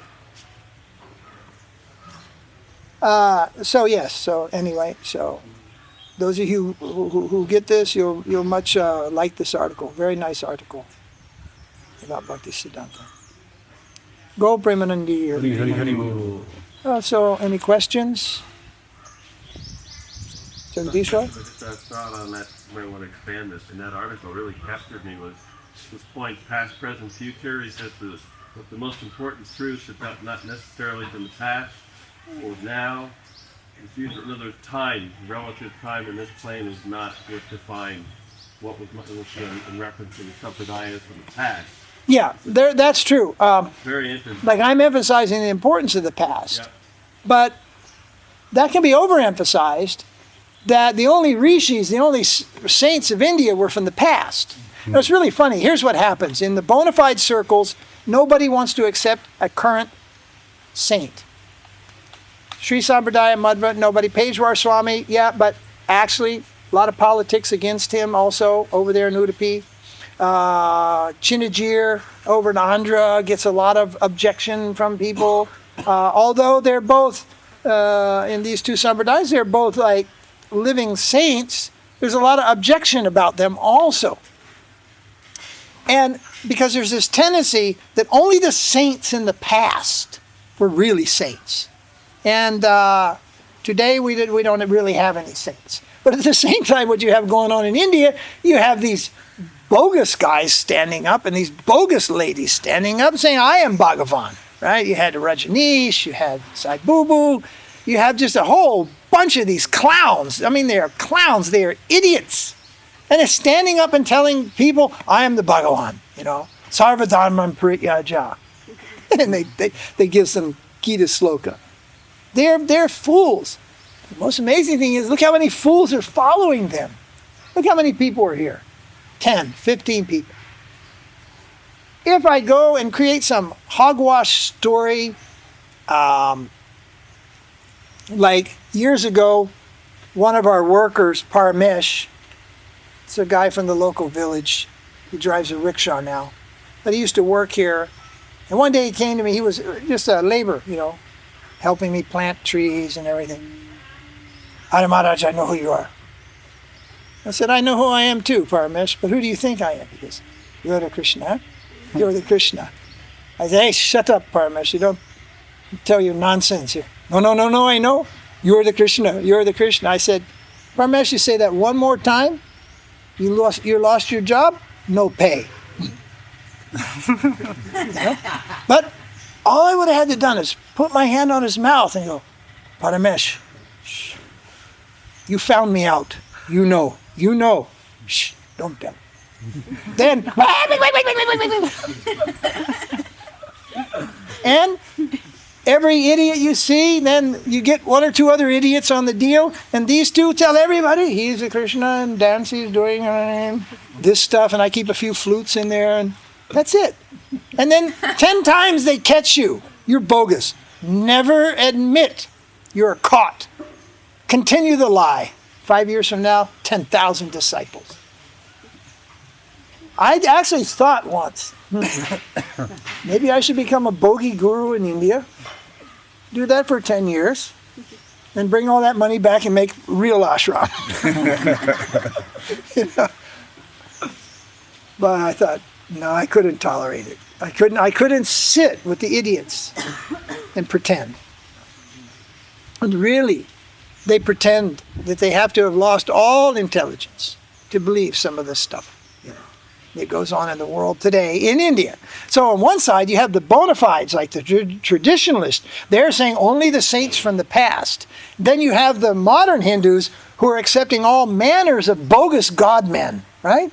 It's a completely a very odd, difficult situation. You follow this? Mm-hmm. So what he's saying is, we are not stuck in the past. We recognize the past. The Goswamis, the disciples of Mahāprabhu, the acharyas, Viṣṇu-avatāras Ṭhākura and Baladev, there's so many great acharyas in the past. But we do not think that there will be no such personalities in the present or in the future. Even this position of Vyasadeva is not held by one person. According to the more detailed study, there have been many Vyasadevas over spans of great many numbers of thousands of years. Not just one. The one we say Vyas, we all say Vyas, and you go, Vyas. We don't really know what he looked like, other than there is some description in Mahabharata. Very dark. Ugly. Very ugly, very black face, and very don't look at him. Not a handsome fellow. Very ugly and very dark. He's called Dvaipayana Vyas. Kṛṣṇa-bhakta. Krishna Dvaipayana Vyas. But there have been other Vyasas before him. And there may be other Vyasas after him also. So we don't just stick in one thing in the past. Neither do we invent saints in the future or the present. And many people they're into inventing saints. The Catholic Church. They invent saints every year. They name a few more. And they have some standard. So the question is, was he a saint before you made him one? And what if the Pope was wrong? What if the Pope was wrong? What if he wasn't a saint? How can you do that? Say this one is a saint and this one isn't a saint, just by some Vote. vote. They actually vote on that. Yeah. Voting. is to find out who the saints are. Saints stand on their own merit, on their own qualities. The only thing anybody else has to do is be aware of what those qualities are. And then they may have their correct understanding. Not by vote. Vote is something we never do. In our ashram, just for your information, there is a certain amount of management. We have to take decisions. We never vote. We only discuss, come to a conclusion, or we appoint somebody. Okay, we're all confused. Okay, Giri Maharaj will decide. Everybody will say, okay, he'll decide. Then he decides. Or they'll say, Guru Maharaj will decide. Or Viṣṇu Maharaj. But we never vote. Voting is a demoniac process. We think democracy. And India is the biggest democracy in the world. But you all know it's a cheating business. Paying for the votes, miscounting the votes, rigged voting machines. All this stuff is out there. What is the meaning of voting? When it comes time for voting, the politicians are going around, Hare Baba, 1,000 rupee note, you vote for me, 1,000 rupee, 1,000 or more. They go in and give bigger, 5,000 for each house, 10,000 for each house, and buy the vote. So what is the meaning of voting? Prabhupada used to say, democracy means demon crazy.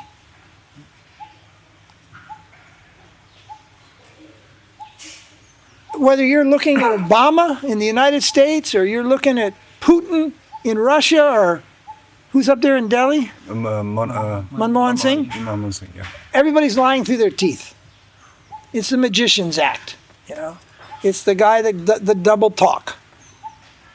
And some countries worse than others. India, I don't know whether it's the worst of the worst or the best of the worst, but it's still the worst, the politicians. And so this is cheating business.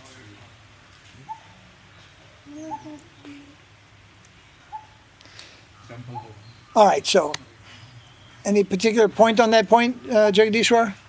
No, that just struck me when I read the article where he meant to. There were several things in there, I think. You mentioned one point today that Śrīla Sri Maharaj says in there that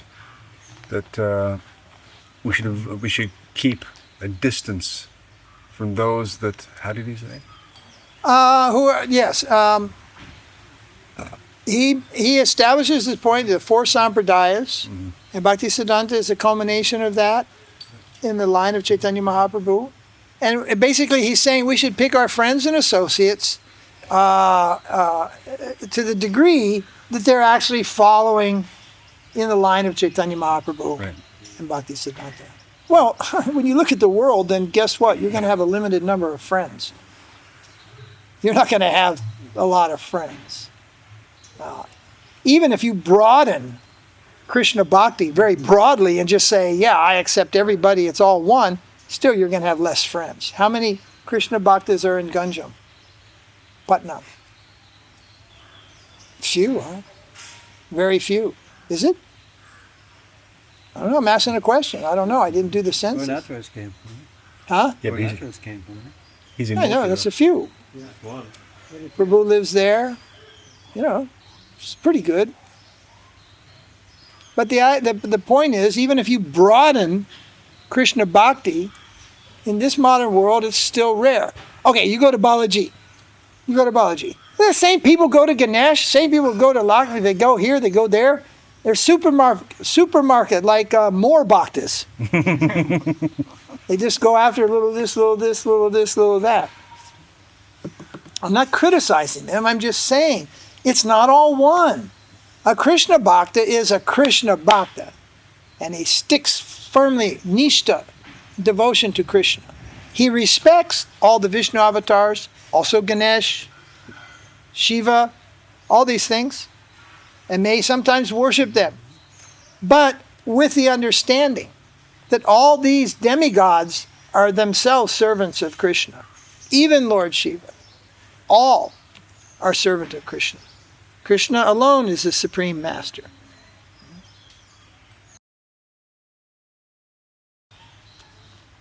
So, Maharaj? Yeah, you were speaking about Purnamasi's mother. I'd like to say that 75 is not so old. Oh, 75 is not so old. But the point was, she was doing better than the 35s and the 40-year-olders. There's one other point you were mentioning about the devotees were really eager for the Lord's association with deity and like that. And Chaitanya Charitamrita, there's a very nice pastime of Mahāprabhu is having darshan of Jagannāth, and the lady jumps on his back.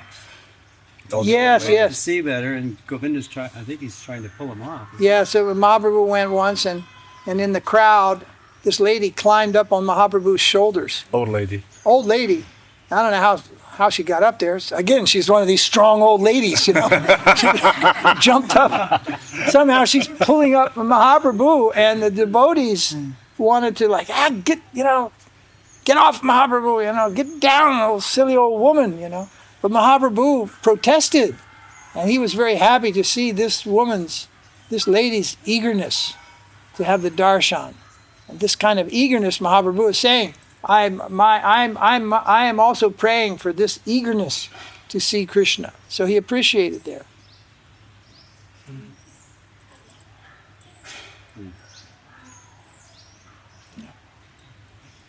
And Jagannath, I look at all the temples of the world, and Jagannāth.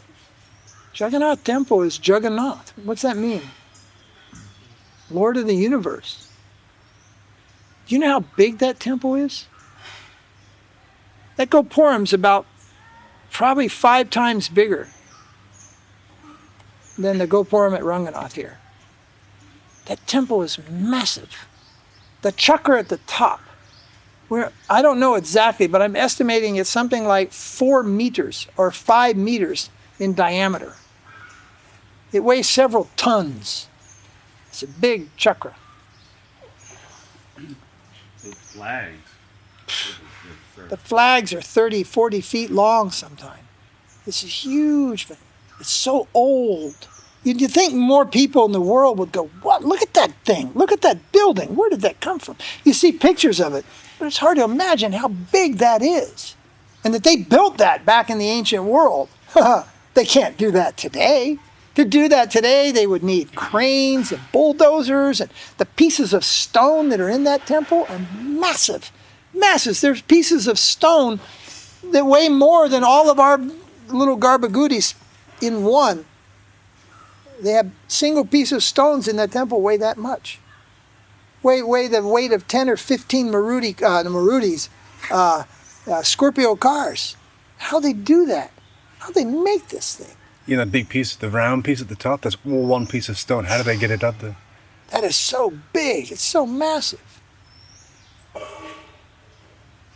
I think Jagannath is probably the most traditional, full-force temple existing in all of India, in the world.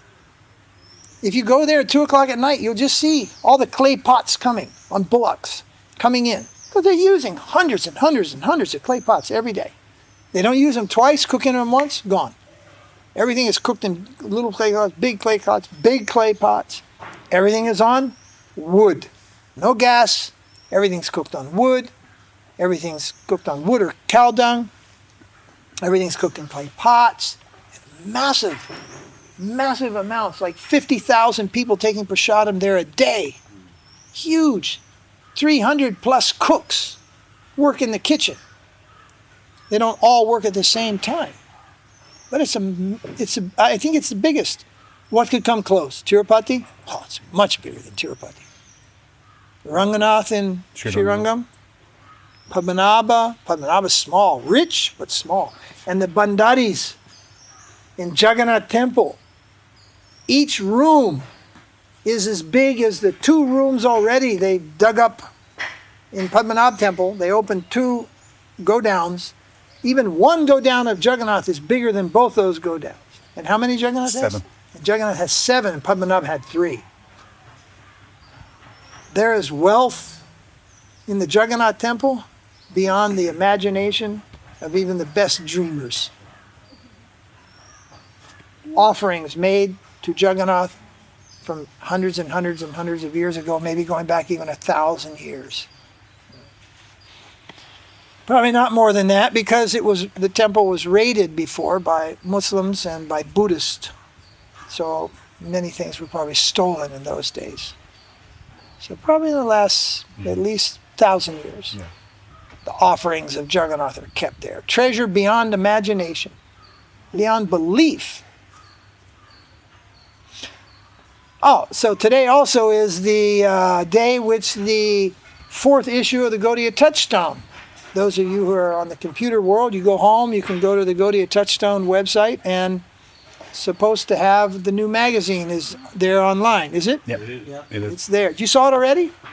Oh, I didn't see that yet. I'm reading already. So there's a very nice article written by Giri Maharaj. It's called The Opulence of Bhagavan. So one of the opulence of Bhagavan is possessor of all wealth. God necessarily must be the richest entity, person of all time. Well, the treasure at Padmanabh reveals that temple to be richer than the Vatican, richer than the Jewish temples of Israel and the Muslim mosques of Dubai, or the Buddhist shrines of Japan and other places in Asia. That is the single wealthiest, richest religious building on this planet Earth. Padmanabh, Viṣṇu. So it's only like, it's not just a theory. It should be also fact. People should say, oh, well, if God is all opulent and Vishnu is God, then he should have the richest temple. Well, now it's been revealed, he does have the richest temple. And I think the second is Tirupati, is in wealth. Probably the first is going to be Jagannātha if they ever go there. Yeah, they're never, but Jagannātha is just there in a risa. He gets on the news once a year. There's a, Ratha Yatra, a few things, and you see an emporium, you see an Orissa, a Kathak emporium or something, you'll see something of Jagannāth or something. It's just kind of like obscure. But you go there, it's beyond belief. It's beyond imagination how big that temple is, how many people go to that temple. And they're keeping everything in a very old fashion. Means they don't bring in all the modern things. Well, they do in the houses, but not in Jagannāth's temple. No mobile phones. Kitchen. Yeah, I was mentioned 300 cooks in the kitchen. The kitchen, I think, is as big as the whole of Govindaji Gardens. At least half. From here all the way to the end, all of that is just their kitchen. Maybe the whole property. It's huge. So the philosophy has some reality that we can experience. It's just not up here. It's also in here in the heart, and it's also out here in the physical sense. There's no one who has wealth like that. Why do you think all these people came to India anyway? The British, the Moguls, Alexander the Great, and all the other invaders and tyrants of the world. They were after the wealth. And most of the wealth was in the temples. There was the famous, is it Somnath? Somnath Temple was destroyed by... a lot of people. Yeah, a lot of people. I think it was Alauddin Khilji, I think, first. Yeah, some of the early Muslim invaders. 22 times. 22 times. They destroyed this temple and took away the wealth. So much wealth. Temples were the centers of wealth in the ancient world. Next, the king. The individual wealth was moderate. People had gold and silver in their pocket. They had plenty of jewels, and fine cloths, cottons and silk and wool, and all these things. Now you have polyester, stay-pressed, nylon, orlan, dacron. And if you want organic cotton, triple the price. The most basic thing, organic cotton, triple the price, double at least. Today is also the solar calendar and lunar calendar disappearance of Bhaktisiddhanta. 1st of January 1937. Yes, this is today's 1st January 2013. And in 1937, on the actual disappearance of Bhaktisiddhanta, it was also the 1st of January. So it's actually the same solar and lunar day. It's exactly, and I counted the years, I believe it's 76 years. 76 years ago, his disappearance. But his disappearance was not in Puri. His birth was in Puri, Jagannath Puri. And this is important. Because Padma Purana says that the person who will draw together, that doesn't mean he will get all the people from the four sampradāyas. It means he will take the spiritual conception of the four sampradāyas and he will amalgamate that.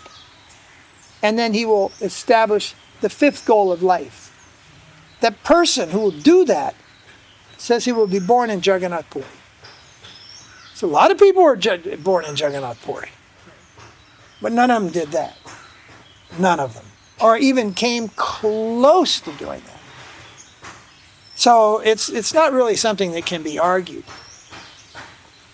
But it is argued. I'll give you the example. That person is called the senapati. That person who will do this work of Mahāprabhu is called senapati. You know what that means? It means great general. So many devotees in the West, they say that Prabhupada, Bhaktisiddhānta, A.C. Bhaktisiddhānta Swami Prabhupada, he was a senapati. He is the one who will bring in the golden age of Kali. He is the one to fulfill the prophecy. But he wasn't born in Puri. He was born in Calcutta. And the Prabhupada was a senapati, but not the one that is spoken of in the older scriptures, Puranas, Chaitanya Charitamrita, Chaitanya Mangal particularly.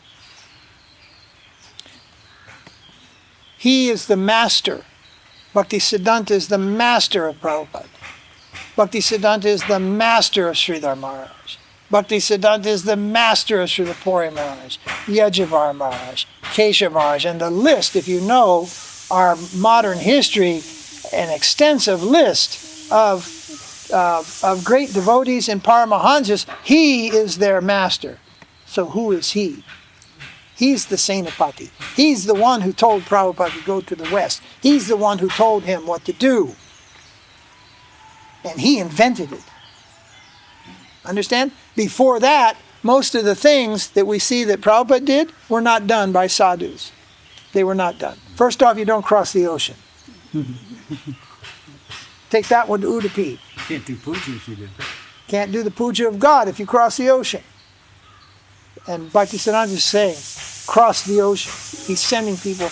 Everything which we're using, cars, modern things, computers, all these things in serving Krishna, we're using all these things. Before Bhaktisiddhanta, no sadhu will ride in a car, no sadhu would talk on a telephone, or even go into a telegraph office. They barely would accept letters, because all this stuff was considered māyā. It's like, the telegraph was like the flat screen TV. But you think, telegraph? Do you ever get a telegram in your life? No. I've got so many. And the funny thing was, I used to send a telegram from Trivandrum and say, I'll be reaching Vrindavan in 2 days. Get on the train, travel 53 hours, go to my ashram in Vrindavan. The next day, the guy would come with a telegram. So I would send the telegram and then go by train, not plane, train, and get there before the telegram, right? But in the day of Bhaktisiddhanta, the telegram was the state of the art. It was like the virtual email or something. It was like Skype, Skype. It's amazing, isn't it? Yes. You can talk to somebody on the other side of the world. And your voice is going through a satellite and coming back down. Well, when the telegraph, when that came, people go, wow, that's amazing. You can, and somebody in Calcutta can hear that, and you can talk, wow, right? So now it's all wow, it's like, well, what's the difference? Skype, telegraph, email. It's just a little faster, and then what? Then you need to go to a resort and anti-stress. Because they're all stressed out. Faster and faster and faster and faster, and then all of a sudden, oh, that's coming. You wait and see. There's things coming to India that the sages could have never dreamed. They're coming. Kali Yuga. So devotees, be advised, protect yourselves. And Bhaktisiddhanta, he engaged this principle, what do we call it in Sanskrit? Yukta Vairagya. You can use for Krishna. I can show you my phone, And when you buy a phone, one of these smartphones, you get a game center, right? And you can't delete the stupid thing even, right? So I have a file on my phone called Not Used. And all the games and all that stuff that comes, which is just junk, it goes in there. And I use it for Krishna. But if you get that and you find yourself on the bus playing some Pac-Man, some idiotic game where you're just killing terrorists or something like this by punching a button, right? You're wasting your life then. Better you just shake it off and utilize it for either your proper livelihood, communication, and best yet, in Krishna's service as much as possible. But if you're in the world, you're going to school and you're working and supporting a family, then you can't do everything for Krishna. It's almost impossible because you're working for a boss and that ain't Krishna. He's not Krishna, and you have to do things. But you try to keep that at a reasonable model means don't get completely crazy about this stuff, wasting time and everything. But unfortunately, the elders will tell you, you'll get a job, you'll get education, you'll get good job, you'll get good wife. It's like, you mean I can't get a good wife without a good job and an education? They'll go, no. But even that shouldn't be, isn't it? Why you couldn't get a good wife if you're poor? But the social structure demands that you won't get a good wife if you're a man, and if you're a girl, you won't get a good husband, and unless you have all these other qualifications, which are only about making money. That's the only thing it's for, making money. Because we think money can buy us happiness. Whatever we want, money can buy it. But you will soon learn that you don't even need money. You've got credit, man. You can buy it on credit. And in the end, nobody will own anything. If you have 1,000 people in the United States and they come for a program and you ask them, how many of you people own your house? Rich or poor, doesn't matter. You own your house. Raise your hand. If 2 people can raise their hand, I'd be surprised. Because the bank owns everything. You have a house, but you have a mortgage. And you'll be paying on that for the next 35 years. You don't own your car, you don't own your house. Practically anything. The only thing you own maybe is your phone, a few things like this. But you think that's the way it's good. They'll be offering more and more in India, home mortgage. Are Baba, your house is worth nearly 50 lakhs, man. We can give you 30 on loan. You get 30 lakhs, you can improve your house. It all sounds good, right? But then what happens is you don't own your house anymore. The bank does. And you forget to pay the bank for 3 months. January, February, and March. They come with the police and take your house. Say, this is my mother's house. This was our family house for 100 years. Sorry, sir. You defaulted on your mortgage. You are out without a paisa. And the bank takes that and puts it to auction. Then you're lucky your brother or uncle can buy the house if they have the money. And to do that, they will have to take a mortgage. But India, for years, for centuries, has been a cash basis economy. You have money and you buy it. Then came the car loans, and now some of the house loans are possible. You can go to bank, you have this job, you can get money. That is the debt system. And at the end of 100 or 200 years, we'll all be dead by then. Nobody will own their house. That's the game plan of modern banking. Banks will own everything. People own nothing. And if you don't believe it, look at the most advanced models, England, United States, and other places in Europe, and you'll see the banks own everything. People don't own anything. They are simply in debt. Anyway, so... You were saying about Puri. Puri? Bhaktisiddhanta disappeared in Calcutta, not Puri. Oh yeah, and then his departure was in Calcutta, disappearance. This day was in Calcutta. And his samadhi is in Mayapur. And, this is a nice day if you have time. We made a film of Bhaktisiddhanta many years ago. We also made this book, if you have a chance to look through this book. Many pictures of the past, many things to read about his mission and all these types of things are in this book and in that film. And it's mentioned there that when to take him to Mayapur, they reserved a train. Actually, one of the members of the mutt, Shaki-charan, arranged for a train. All the devotees would go on one train, special train. But the news spreading ahead by the telegraph, at every station the train would stop and many people would come and pay their last respects to Bhaktisiddhanta. And slowly, that train, it took all the way till night, and the train reached, where did it reach? kṛṣṇa-bhakta. Then they came on the small line down to Swarupganj. I'm not quite sure. They came by, I think They came somewhere because they went in a boat. Yeah. Śrīla Sarasvatī mentions. I think then they came on the narrow gauge and then by boat and crossed to Mayapur, and then by palki they carried him to the place where his samadhi is today. Go Premanandi. Hari Hari Bol.